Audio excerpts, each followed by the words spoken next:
Kalau kesulitan itu sih sebenarnya kayaknya sih rata-rata seperti semuanya ya, kesulitan itu kesulitan membagi waktu karena juga kan semester ini saya ikut studi independen juga, jadi harus bagi waktu buat ngerjain tugas kuliah, terus juga harus nyelesain laporan PKL, sama juga harus nyelesain assignment dari studi independennya. Materi apa yang mau dibawakan, habis itu pintar-pintar mencari keresahan gitu. Jadi kita bisa menerapkan apa sih ilmu kita di masyarakat. Jadi PKL ini kan tujuannya untuk menerapkan ilmu yang kita dapatkan. Jangan sampai hanya dianggap sebagai mata kuliah aja gitu.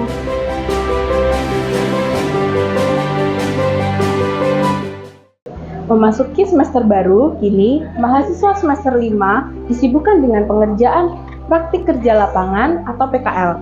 Agak berbeda dengan departemen atau program studi lain, PKL di matematika tidak mengharuskan mahasiswa untuk mengambil magang atau pengambilan data secara primer. Ingin tahu lebih lanjut mengenai PKL? Saya, Sandra Dewi Ramawati, inilah Metox, let's talk about it.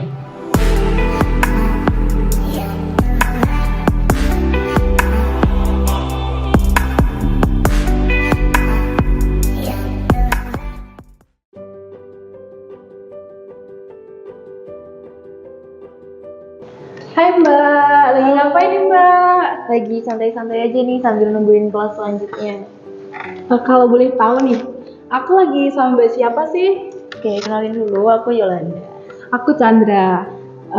Mbak, aku mau tanya sedikit nih tentang PKL ke Mbak Yola.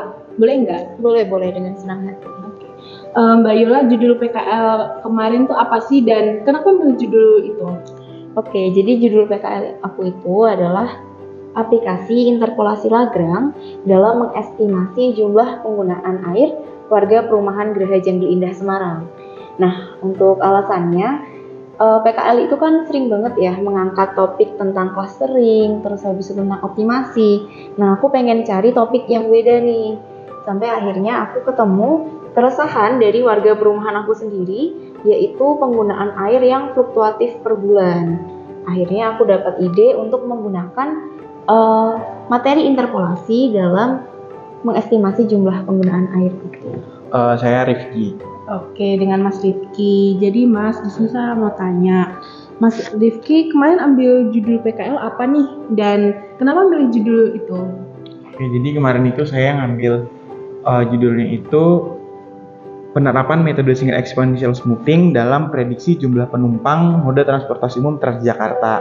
Jadi ambil itu metode peramalan. Ngambil judul ini karena data yang saya dapatin itu merupakan data jumlah penumpang. Terus jadi setelah diskusi sama dosen pembimbing, akhirnya lebih cocoknya untuk peramalan. Oke, progresnya sendiri udah sampai mana nih Mbak?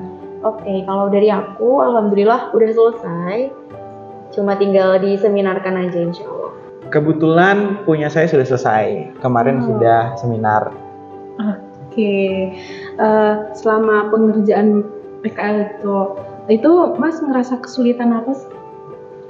Kalau kesulitan itu sih sebenarnya kayaknya sih rata-rata seperti semuanya ya, kesulitan itu kesulitan membagi waktu karena juga kan semester ini saya ikut studi independen juga, jadi harus bagi waktu buat ngerjain tugas kuliah, terus juga harus nyelesain laporan PKL, sama juga harus nyelesain assignment dari studi independennya. Kalau dari aku, kebetulan ketika aku ambil PKL, device aku lagi bermasalah. Jadinya dalam mengerjakan PKL ini, aku full, alhamdulillah dapat teman yang baik, mau minjemin device dan juga dapat fasilitas dari FSM, aku bisa menggunakan lab komputer gitu. Kalau boleh tahu nih Mbak, dosbinnya siapa sih? Kalau aku dulu pilih Pak Hafid. Oh, Pak Hafid. Kenapa Mbak Yola milih dosbinnya Pak Hafid? Oke, yang pertama aku menyesuaikan dengan topik yang aku pilih ya.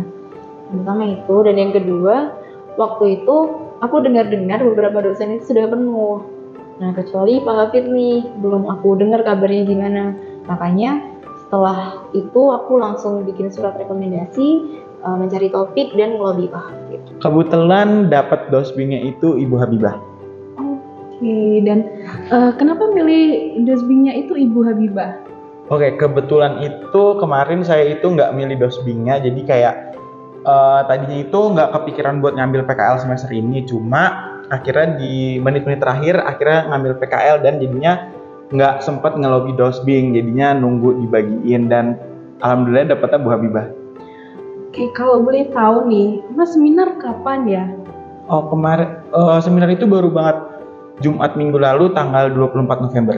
Oke, kalau aku insya Allah seminarnya pekan depan, tepatnya Rabu, tanggal 6 Desember. Kalau untuk info tentang PKL, Mbak Yola itu tahu dari mana?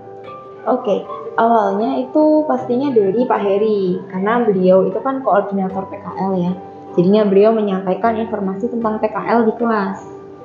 Habis itu tanya-tanya ke kakak tingkat, pengalaman-pengalaman mereka tentang bedanya PKL konversi dan reguler dan sebagainya.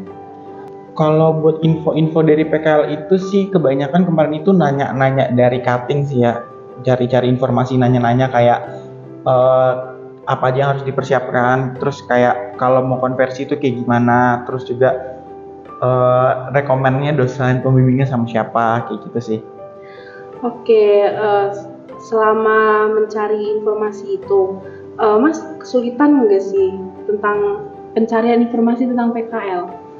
Kalau untuk kesulitan enggak juga sih, karena kan infonya bisa dapat dari mana-mana ya. Terus kita juga bisa nanya ke Pak Heri, karena kan Pak Heri itu kalau nggak salah PJ dari PKL, jadi kayak kalau emang bingung kita bisa langsung direct nanya ke Pak Herinya juga. Gitu sih kemarin. Oke. Kalau kesulitan mungkin nggak terlalu terasa ya, karena informasi itu bisa kita dapatkan dari Pak Heri, terus dari teman-teman dan dari kakak tingkat. Apalagi setelah dapat dosen pembimbing, itu benar-benar terasa dibimbing banget informasi-informasi tentang PKL.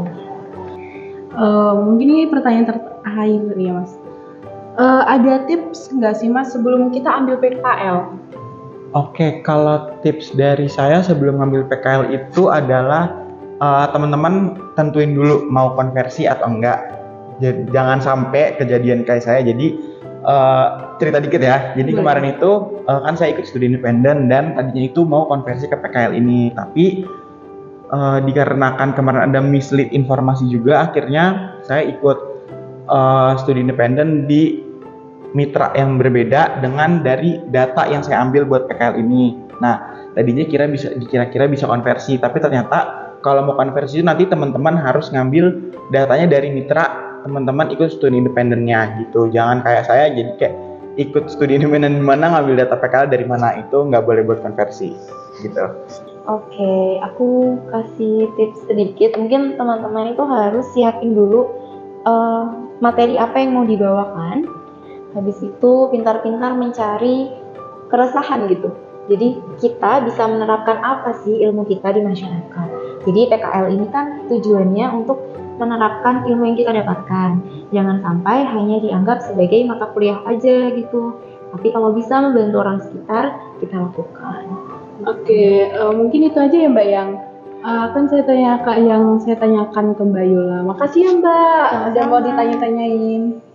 Oke, jadi itu tadi dua narasumber kita pada Metox kali ini. Oke, jadi mengambil mata kuliah PKL itu memang wajib, tapi jangan sampai kita tidak paham dengan apa yang kita lakukan.